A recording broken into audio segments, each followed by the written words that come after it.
Oi, meu nome é Ana Luísa, eu tenho 27 anos e eu sou da geração Z.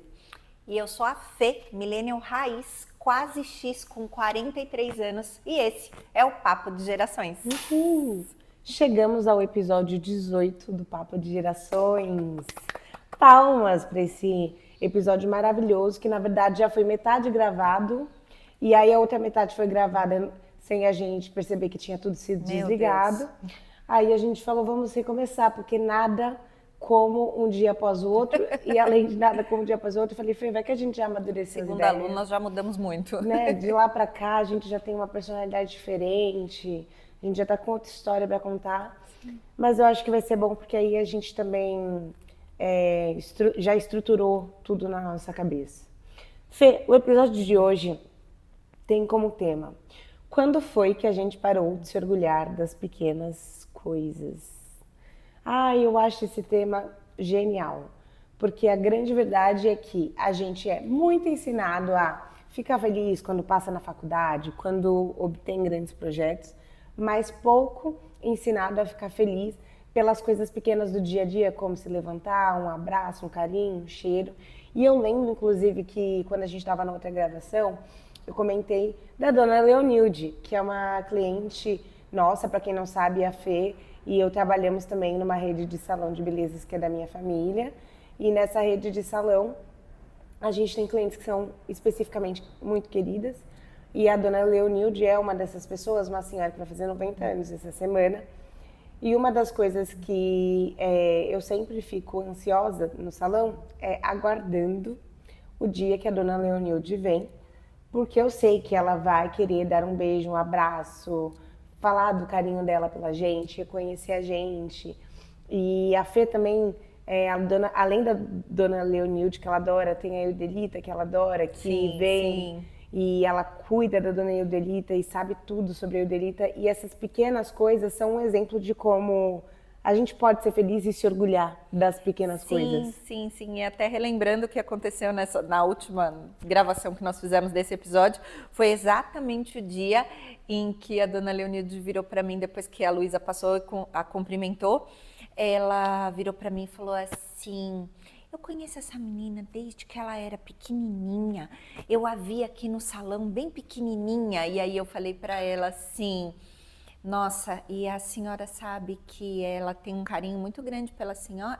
Porque ela falou assim, é como se ela fosse a minha neta. E aí eu falei assim, sim, porque ela tem um carinho muito grande pela senhora, especialmente porque ela sempre fala que ela não conviveu com os avós de pequena. Sim. Porque os avós sempre moraram longe, estavam em Minas Gerais, por conta de toda a história que nós já contamos aqui para vocês. E aí ela virou para mim e fez assim, então eu sou a avó dela. E aí nesse dia a gente celebrou pra caramba, né? Muito. Que a Lu até se emocionou. Ela falou, ai meu Deus, e é verdade, né? Muito. E é muito especial como essas coisas às vezes são mais marcantes do que as grandes coisas. Uma coisa que eu percebo muito na minha relação com meu pai, que a construção da história dele é uma história muito maluca, né? Por ele ter vindo da zona rural para uma cidade grande que nem São Paulo. E hoje, né, tudo que ele conquistou, tanto em termos, né, de imóveis, viagens, conhecimentos, geralmente quando ele fala de tudo que ele tem, o orgulho e a alegria dele não costuma estar em falar, eu tenho um carro, eu tenho uma casa. Isso dá uma alegria? Dá orgulho? Dá. Mas a grande coisa que orgulha ele é o processo que levou ele a chegar a ter tudo isso. Então eu vejo que ele fica muito mais feliz contando as histórias do tipo os perrengues que ele passou. Sim, o trabalhar de domingo a domingo. Exato, ou uma fala muito marcante de uma pessoa que fez a diferença na forma dele pensar. E aí dali ele leva esse ensinamento para ser o grande homem que ele é. Porque no fim, realmente, eu acho que o grande tesão de ter algo é o processo, né?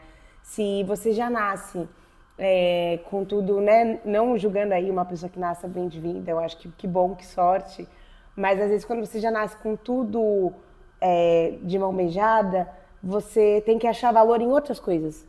Porque para você, o processo vai ser em outro sentido. Então, vou dar um exemplo. Eu tenho amigos que nasceram muito, muito, muito, muito ricos mesmo. E eu vejo como o sentido para eles está muito mais em poder criar uma própria empresa, ou então em poder criar um projeto social através do dinheiro que tem. E eu acho que isso é importante da gente entender, que às vezes a gente está tanto mirando no sucesso grande. Ou no financeiro, né? Exato. E não é só isso. Que a gente esquece que o processo é tão gostoso, tão saboroso de ser provado. É que nem, nossa, uma metáfora. O processo é tão gostoso que é que nem quando a gente faz bolo. E aí a gente fica provando a massa do bolo e a massa é muito gostosa. Você sabe que você quer comer o bolo, mas a massa... Ele ainda tem que assar, mas...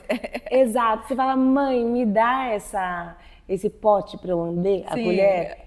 Isso é exatamente o que significa curtir o processo e as pequenas coisas para depois o grande ele vir como um prêmio, né? Bom, uma coisa que eu acredito, e aí, Fê, talvez seja a vida adulta que traz pra gente essa régua alta, em algum momento da vida adulta que a gente deixa de curtir os primeiros passos, os pequenos passos?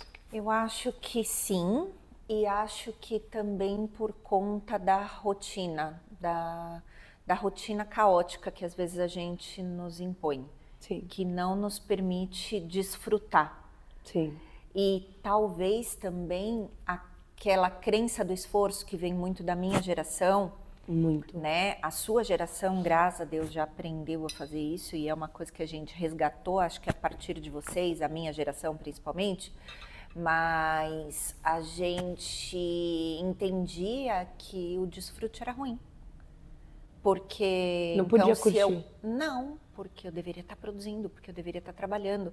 Meu Deus, se eu estou aqui fazendo nada, tem alguém que está produzindo, e é por isso que eu ainda não tenho os resultados daquela pessoa, porque aquela pessoa, então ela tá E aí entra a comparação também. Entra a comparação, entra essa busca por algo que você não sabe nunca o que é, e aí você deixa de viver as pequenas alegrias, né? Você deixa de curtir o processo, porque às vezes você se vê em busca de algo que eu nem sei se a gente sabe o que é. Isso é interessante, porque entra também na minha geração a questão do propósito. A gente sabe que a geração Z fala muito de propósito. E aí o propósito, que a Fê e eu brincamos que é o grande elefante branco na sala, né? O que é o propósito? Porque, por outro lado, se a sua geração só vai, e não pensa no que ela quer criar, a minha geração pensa tanto no que quer criar que deixa de, às vezes, ter confiança em fazer.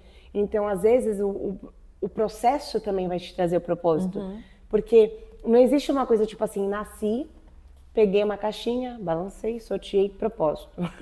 O propósito é também uma construção. Inclusive, o propósito acho que até muda conforme você vai ficando mais velho. Com certeza. E aí, às vezes, a minha geração, por outro lado, é uma geração que fica tão angustiada por não saber qual é o próprio propósito, que dá vontade de abrir mão de tudo. E aí, quando você começa a se comparar e entrar numa realidade onde na internet, na tecnologia, pessoas com muito menos estudo que você ganham muito mais, e influencers e tudo, não estou falando isso com tom de desprezo ou preconceito, não estou falando em tom de debate mesmo, né? De trazer à tona o tema, a gente começa a falar, mas qual é o meu propósito? Qual é a minha verdade? E aí, tá, e se o propósito também for construir aos poucos e aos poucos ele vai se revelando, contanto que você esteja sendo genuíno com a sua verdade, com os seus valores, com aquilo. E é engraçado como a gente mesmo se sabota em alguns momentos, né? Porque eu fui uma pessoa que a minha vida toda eu encontrei propósito pelo caminho. Mas hoje, aos 43 anos, quando essa discussão veio muito em pauta, veio muito assim, isso mexeu demais comigo. Sim. Até em episódios anteriores aqui, isso mexeu muito comigo, porque eu fiquei olhando e falei, meu Deus, e agora? Então, será que eu fui errada uma vida toda, né? Até a gente ressignificar e entender que não, né? Exato. Mas, assim, eu quase invalidei tudo que eu fiz, porque não foi pelo propósito. Concordo 100%. E eu acho que não faz sentido você invalidar o que te trouxe tantas liberdades pessoais, né? Hoje foi a loucura que você viveu que te trouxe a oportunidade de viver essa profissão dos sonhos, poder desfrutar de comprar um apartamento, desfrutar de ter um carro, desfrutar de fazer viagens incríveis, estar com amigos e celebrar coisas maravilhosas que só a Fernanda sabe, assim. E aí eu fico pensativa, né? Vou dar um exemplo. E se a gente esperar a vida estar perfeita para fazer a viagem para Disney? E se a gente esperar a vida estar perfeita para jantar com os amigos? A gente não vai fazer isso. E esperar a perfeição é justamente contra o que a gente faz com uma criança. Porque quando uma criança está dando os primeiros passos, ela cai, a gente aplaude. Que linda, errou, caiu. Os pequenos passos de uma criança são gigantes. O primeiro passo, que é um passo extremamente torto, onde a criança desequilibra, a gente aplaude. E aí chega na vida adulta, só vale se for um grande passo, uma coisa gigante, né? Ou um marco visível, do tipo uma casa, um carro, uma viagem cara. Mas para algumas pessoas é um grande marco poder pagar um jantar num restaurante. Para algumas pessoas isso é muito. Para algumas pessoas é um grande marco. Para mim é um grande marco na minha semana de verdade. Eu aprendi a celebrar isso, chegar na sexta-feira O dia do hambúrguer. e comer um hambúrguer e assistir uma série comigo. Eu não sei explicar para as pessoas por que é tão, assim, Legal.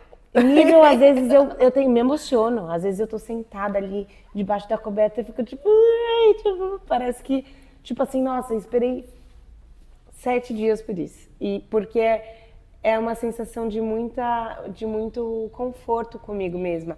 E eu acho que isso também não é um orgulho, saber que eu posso hoje chegar na sexta e me proporcionar momentos desses, ou que eu posso viver coisas que na pequenez são gigantes. E eu acho que a gente só consegue fazer isso, e até pensando mesmo no tema do nosso episódio de hoje, né? Por que a gente deixou de celebrar as pequenas coisas? Justamente porque a gente deixou de viver no presente. Eu falo Exato. muito isso, porque hoje a gente vive com um pensamento muito acelerado, a gente está o tempo todo no futuro, né?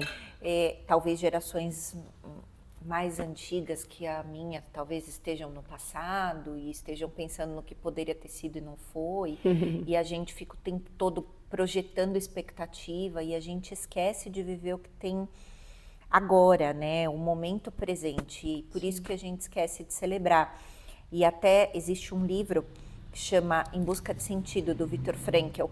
Viktor Frankl é um psiquiatra e ele é austríaco, se eu não me engano. Esse livro é autobiográfico e ele conta a história dele de quando ele foi perseguido, passou por um campo de concentração. Ele passou por vários campos de concentração, inclusive por Auschwitz. Sim. E ele perdeu tudo.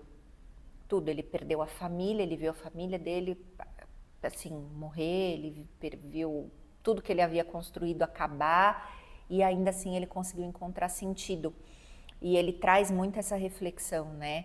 Que o sentido das coisas passou a ser, de repente, você esperar o dia nascer simplesmente porque você ia ver o raio do sol por um feixe ali da janela que dava para você ver o raio do sol. E aí ele passou a ficar ansioso esperando pelo raio do sol que ia entrar no Isso dia é muito seguinte. forte, né? Ele fala das relações entre as pessoas ali, que ele começou a encontrar sentido e a celebrar algumas atitudes deles ali, entre eles, né? Então, assim, um cuidado de alguém com o outro, e aí ele começou a perceber, e isso trouxe para ele esse estado de presença. E isso era grande para ele. Isso era grande. Isso é muito bonito, Fê, porque hoje eu comprei o meu ingresso para o Museu da Anne Frank, né? Que eu vou para Amsterdã no final do ano. E a Anne Frank foi um desses casos. Você comprou para o primeiro horário, como eu te falei? Se esgotou tudo muito rápido, eu consegui para 10h45. É um dos primeiros, mas... Mas vai ficar na fila. Vai cedo, chega cedo e fica na fila. Ah, mas tô tranquila, eu tô em Amsterdã. De verdade, eu vou comprar um doce e comer na fila, vai ser isso. Mas prepare-se. Deve. É muito emocionante, é muito impactante. Isso. Eu acho que a grande coisa da Anne Frank é essa coisa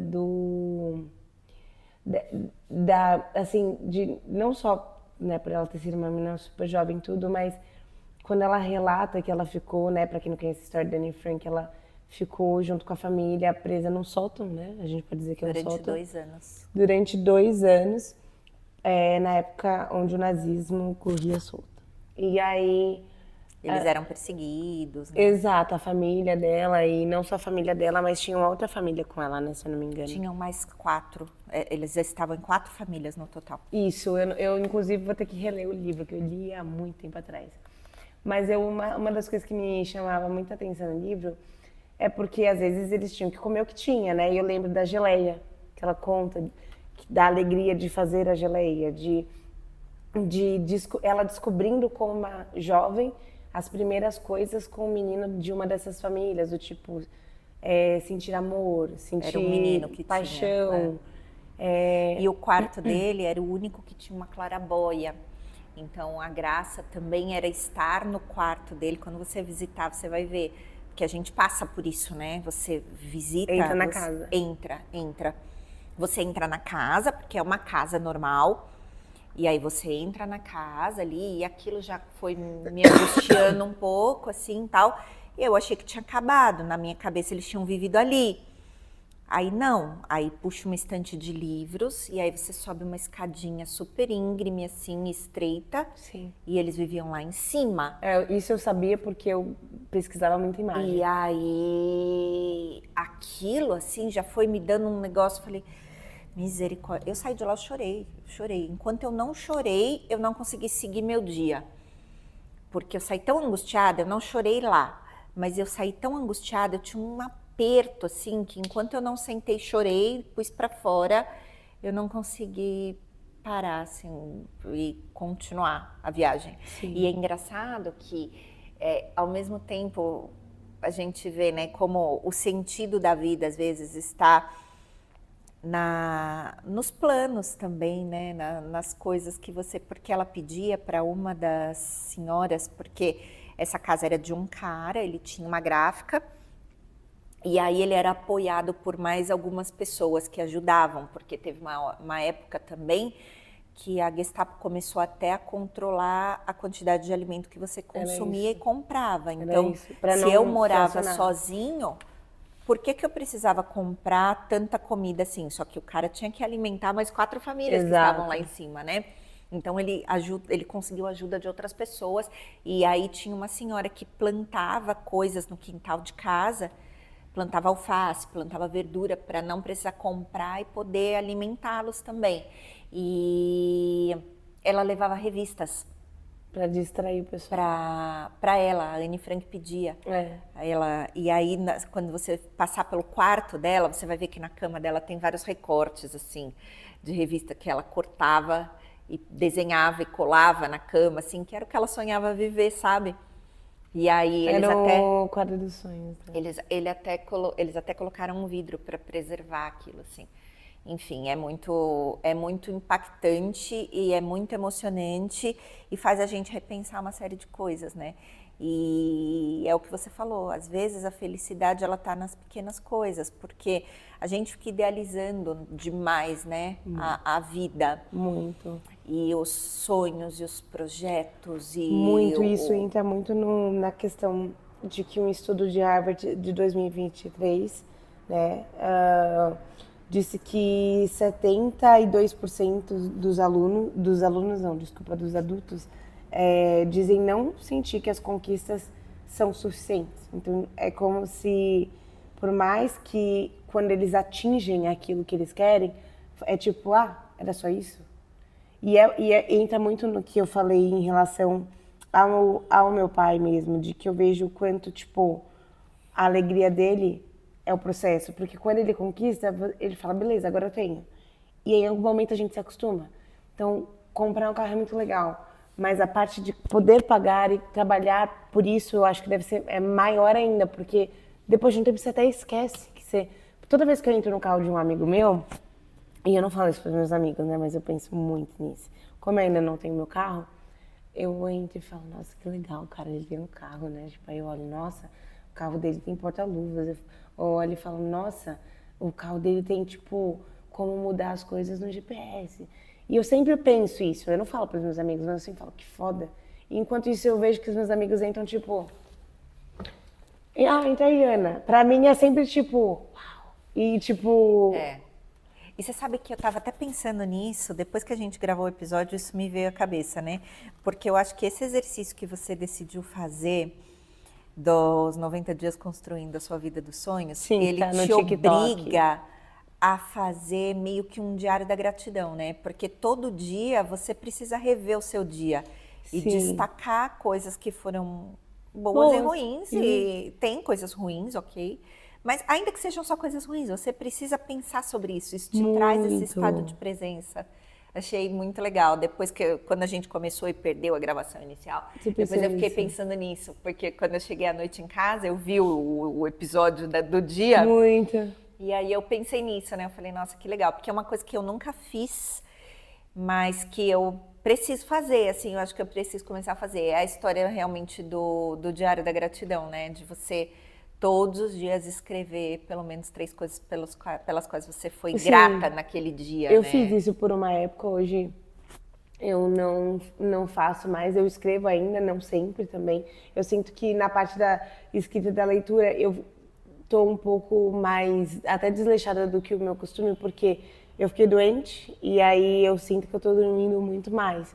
E eu tô levando isso como vou dormir mais mesmo, porque eu tava uma das coisas que eu coloquei nesse desafio de 90 dias para mim é que eu ia fazer desse processo realista, o mais realista possível. Então, ontem até eu falei, quando a vida te dá limões, faça uma torta. Eu falei limonada, eu falei torta porque torta de limão é tudo de bom, né?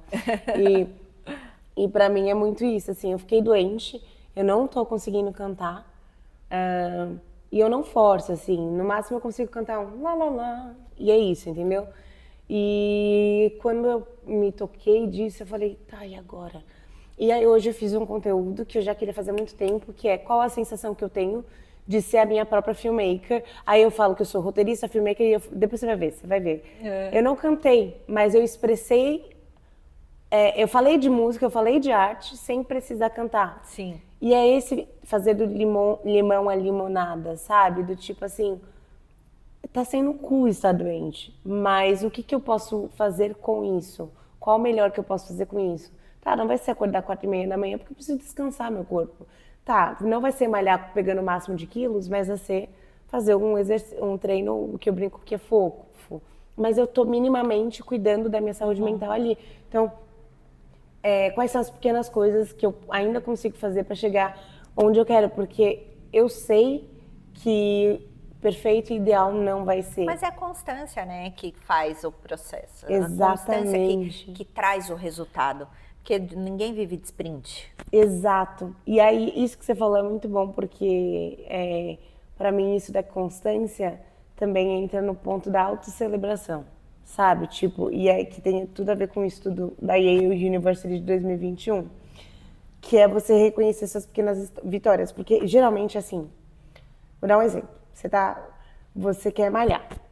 Vou usar a academia porque a gente está usando isso. Geralmente é assim, hoje eu consegui correr 100 metros a mais, ou eu consegui pegar meio quilo a mais. E as pessoas não costumam celebrar isso. Então, tipo assim, às vezes eu vejo uma amiga que começou a malhar, tipo, há 6 meses, e ela começou, tipo, com 1 quilo, e agora ela já tá, tipo, com 15 quilos, aí ela vê que eu agacho com 30, 40 quilos, ela fala, de cada lado, por exemplo, e ela fala, nossa, você agacha com 30, 40 quilos de cada lado e eu só agacho com 10, 15 quilos de cada lado. E eu olho e falo, você ontem, minha filha, estava agachando com 1 quilo de cada lado. Quer dizer, se a gente não é capaz de se autocelebrar, como que a gente vai conseguir ter essa constância que você trouxe? Sim. Não vai, entendeu? Porque geralmente a gente vai olhar para deficiência e quando a gente olha para deficiência, a gente desiste porque a gente acha que a gente não é bom o suficiente, né? Mas, de novo, eu acho que está tudo muito relacionado ao quanto a gente consegue viver no presente. E aí eu acho que essas pequenas, assim, ferramentas, né?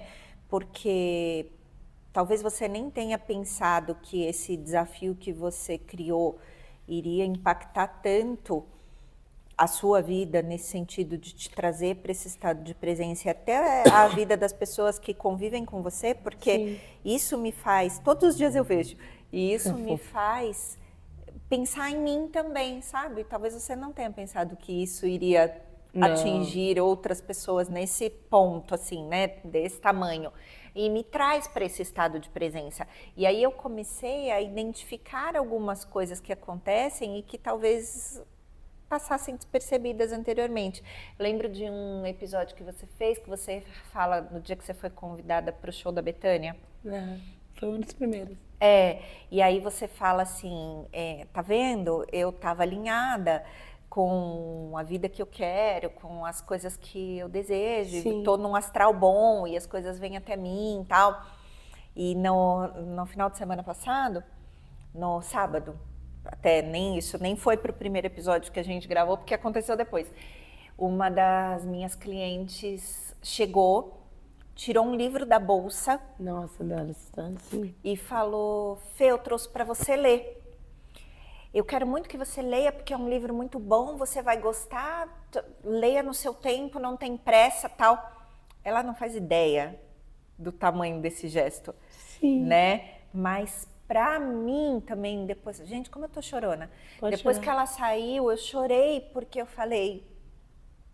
Foi como se eu tivesse ouvindo Deus falar: eu conheço seu coração, eu tô te ouvindo, né? Porque é uma coisa que eu nunca falei publicamente. Você sabe que eu sonho em ter um clube do livro, né? Clube do Livro da Fê. E aí eu olhei aquilo assim e falei: meu Deus do céu, tipo, porque ela sabe que eu gosto de ler. Ela leu, lembrou de mim e trouxe o negócio pra mim.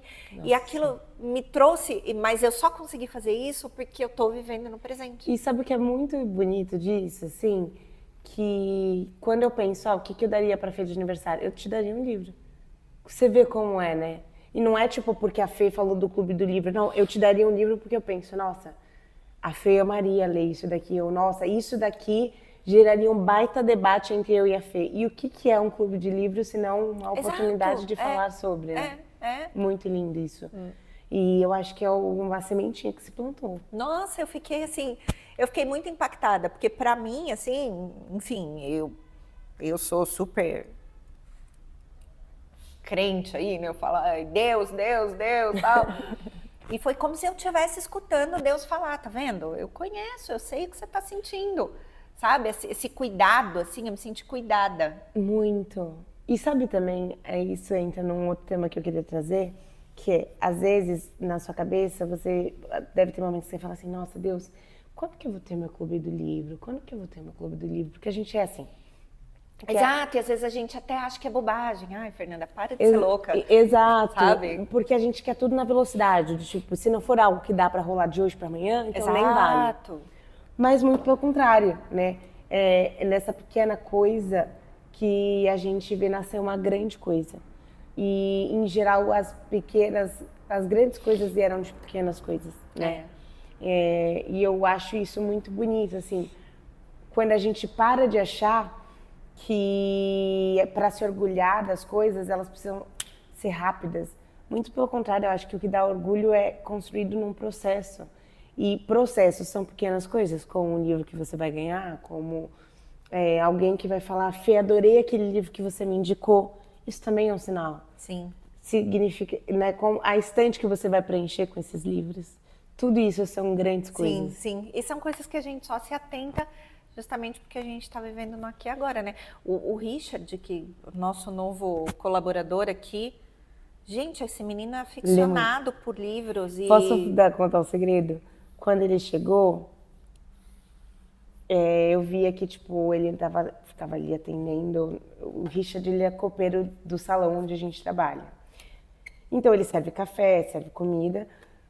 E eu fiquei com medo, porque ele é muito jovem. E me veio na cabeça assim: gente, esse menino vai ter dias que ele vai ficar maluco, então ele não vai dar conta do trabalho, mas vai ter dias muito tranquilos aqui. E eu tenho medo da cabeça dele atrofiar. Olha o meu pensamento. Porque eu vi muita gente trabalhar na posição de copeiro que no momento de pausa eu ficava onde? No celular. No celular. E eu virei pra ele e falei, Richard, eu vou te pedir uma coisa. Traz um livro. Só pra você saber, que eu acho que você não sabia disso. Não sabia disso. Eu falei, traz um livro. Toda vez que você sentir que você tá com tédio, você vai ler. Combinado? E aí, olha o que aconteceu. Eu entrei na Copa um dia e assim, na realidade eu nem entrei na Copa, eu fui até o balcão assim, aí quando eu me deparei com o livro que estava do lado de dentro, Revolução eu dos entrei... Bichos? Não. Qual? Antes, foi pior. Eu entrei e falei, meu Deus, A Metamorfose, Franz Kafka. E aí eu fiz assim, quem tá lendo Franz Kafka? Aí ele veio, eu. E ele é um menino lindo, gente. Eu olhei pra ele e falei, meu Deus, eu não acredito. Eu falei, eu nunca vi uma pessoa da sua idade lendo Kafka, né? É uma leitura muito difícil, gente. É um clássico. Sim, ele falou, e sabe o que é muito legal, Fê? Você tá fazendo parênteses, ele falou assim, não, mas o bom de ler esses livros, muito fofo, o bom de ler esses livros é porque vai ficando mais fácil depois ler outros. Exato. Nossa, que e delícia, aí, assim, isso. na hora que eu comecei a conversar com ele, aí ele falou assim, eu já vou ler, vou emendar em outro. Aí eu falei pra ele ler a Revolução dos Bichos, ele tinha a Revolução dos Bichos. Ele leu. Aí ele leu a Revolução dos Bichos e tanto ele conhece, porque assim, eu fico impressionado, gente, um menino de 18 anos, que aí eu falei pra ele assim, mas você tá demais, hein? Eu fiz pra ele, daqui a pouco você vai começar a ler Dostoiévski. Aí ele fez assim, eu quero começar por Crime e Castigo. Ou seja, ele conhece, ele já foi atrás, sabe? Incrível, E ele é incrível. do teatro, né? Você sabe. Então ele é uma pessoa que tem muito... E ele fala que ele precisa de repertório. Ele fala que ele já sabe que o gênero que ele mais gosta de ler é fantasia, mas que ele precisa de repertório e que vai trazer isso pra ele são os clássicos. Olha que coisa mais linda. Nossa, é muito legal. Eu acho que ele deve saber ainda mais do que eu sobre algumas coisas. Eu que vou pedir conselho pra ele. Porque, apesar de eu ser muito do mundo da arte, eu acho que a galera do teatro tem muito isso de buscar o livro antes da cena. E isso é muito bonito, cara. E ele escreve. Sim, ele escreve faz poesia. E aí eu falei pra ele que eu quero que ele me mande, porque eu escrevi muita poesia na minha vida, muita. E eu falei, eu quero ler as suas, porque eu escrevia quando eu estava na faculdade, agora eu não escrevo mais. E eu falei, Richard, eu quero que você me ensine agora, que você é professora aqui. Olha que lindo. É muito lindo, né? É muito bonito, enfim. A beleza dele é interna também, né? Isso é muito especial. Sim, sim. E uma coisa que casou muito na época que a gente estava... A gente tinha levantado o tema e, por coincidência, eu cantei Billy Joel nessa semana Viena, e a gente falou sobre isso, né? Do quanto, na música Viena, do Billy Joel, ele diz que a gente, ele canta como se ele estivesse falando com uma criança. Se acalme, Para a né? criança se acalmar, porque ela é muito ambiciosa, para um jovem. E aí ele fala assim, pô, você tem a vida inteira pela frente, quando você vai perceber que Viena te espera. E Viena, na verdade, nada mais é do que a vida te espera. A vida espera pela gente. Quando o Billy Joel diz Vienna waits for you, não é a Viena, é a vida. E não é a vida futura que te espera, mas é a vida do agora. É a vida do presente que a Fê tanto trouxe. Sim. É a vida que a gente está todos os dias buscando construir nos pequenos passos e que a gente abandona na expectativa de que o futuro venha a valer mais que o presente. Então, é muito bonita a música de Viena. Inclusive, Viena é uma das cidades onde se tem mais qualidade de vida. Por isso que onde as pessoas veem muito essa cidade como um símbolo de sabedoria, né? E por conta disso, envelhecer é visto com beleza e não com essa ansiedade, medo de não ter feito o suficiente, ou de, eu tenho que ter tido grandes feitos. Não, as pessoas envelhecem curtindo viver o dia é engraçado a dia. como, se a gente for pensar nisso, né? Como que talvez a gente tenha se perdido com essa expansão, com esse crescimento, com Sim. esse acesso a tantas coisas, com tanta facilidade, as informações e tal. E aí eu falo mesmo de gerações, sabe? Porque quando você vai para a Europa, para cidades que são mais velhas e que inclusive hoje tem um problema Sim. por ter uma população majoritariamente velha, né? E são Sim. aquelas cidades que fazem até aqueles incentivos para os jovens irem trabalhar, tal. Eu não conheço Viena. E programa mas... de incentivos para os jovens, para os casais terem filhos também. Exato. Mas eu conheço Zurique. Sim. E aos domingos, tudo fecha. Nossa. A cidade toda está fechada. Está fechada. E aí tem um lago grande na cidade e você vê assim, ó, casais de idosos ali com pãezinhos alimentando os patos, sentados ali assim, e não tem uma padaria aberta, gente. Isso é uma coisa que a Paula vive.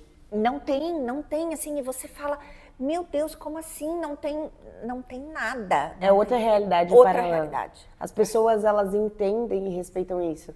Em Nantes, a minha irmã vive exatamente isso, Ana Paula.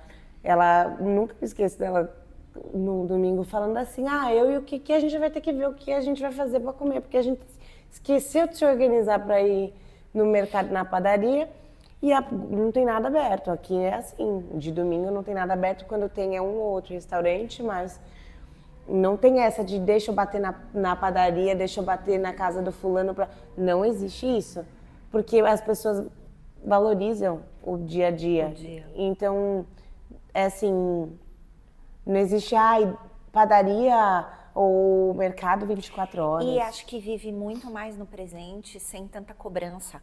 Porque a gente deixa de celebrar justamente na hora em que a gente começa a se cobrar demais e achar, por exemplo, assim, não, eu não posso parar.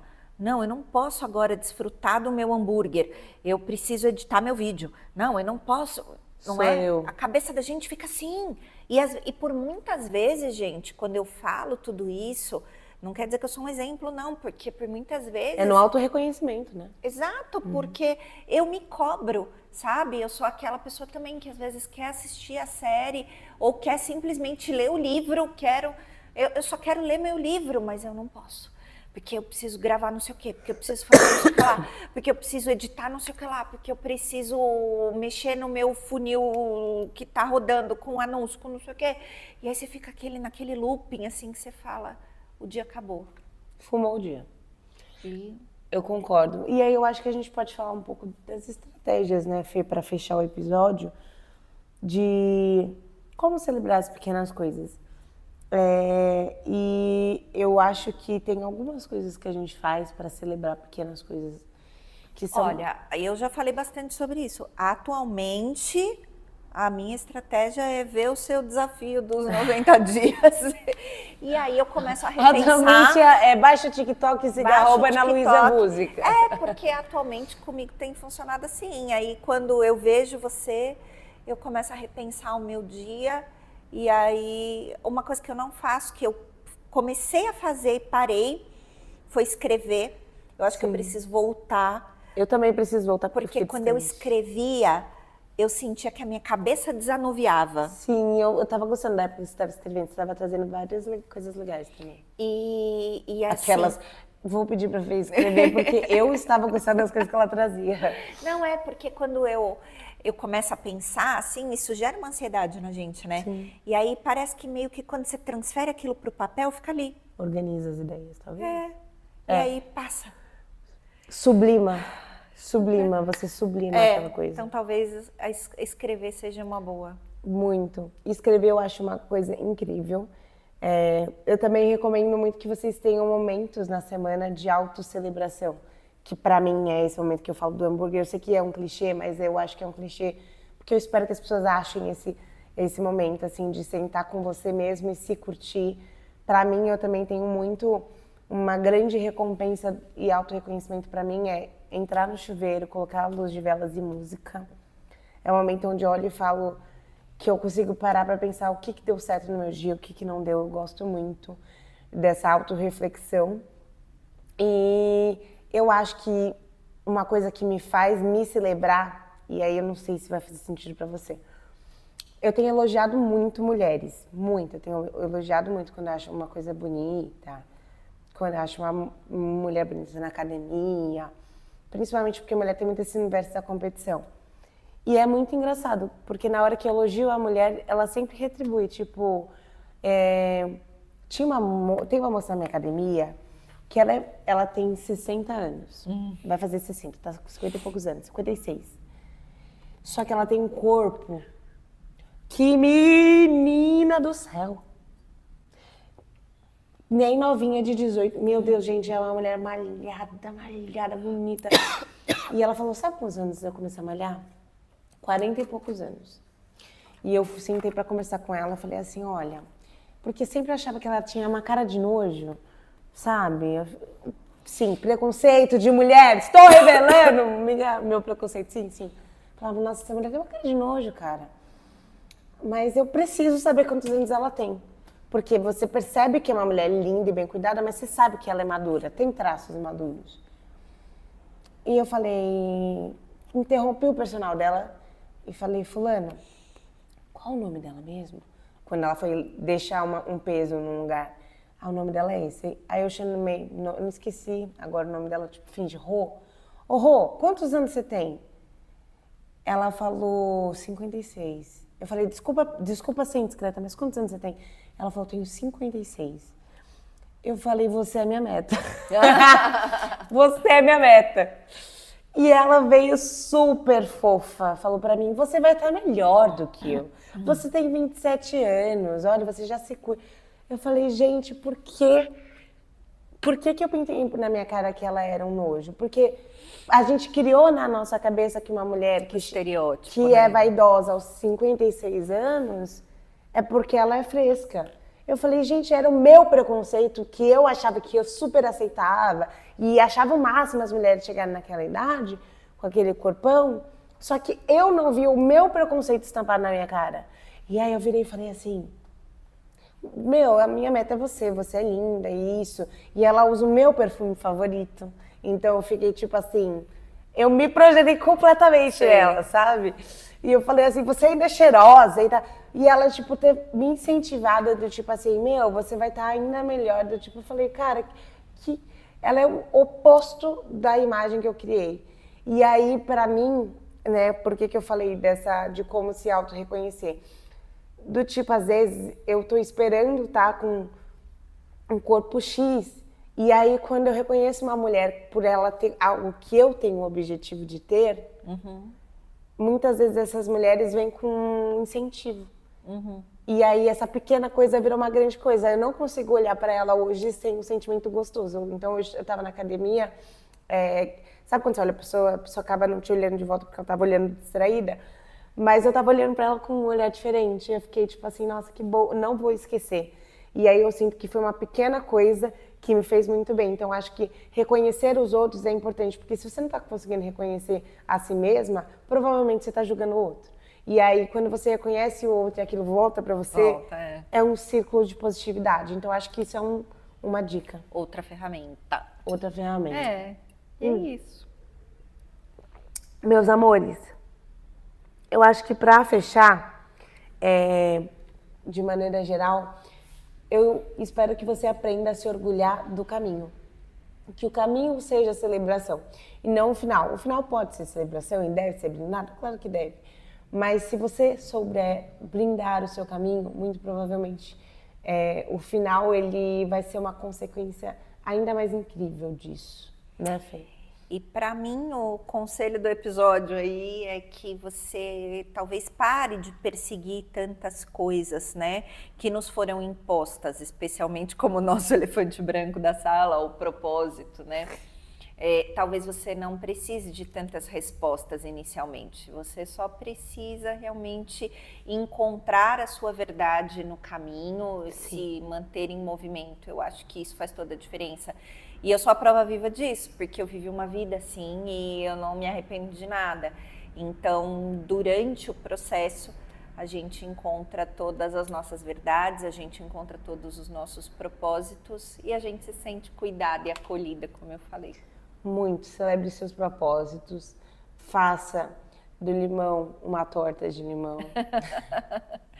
E para você que assistiu até o final, já comenta pra gente um emoticon de relógio para lembrar que o tempo Na verdade, ele é muito mais sobre o presente do que sobre o que a gente está projetando. Ele precisa ser sobre o presente, né? Exatamente.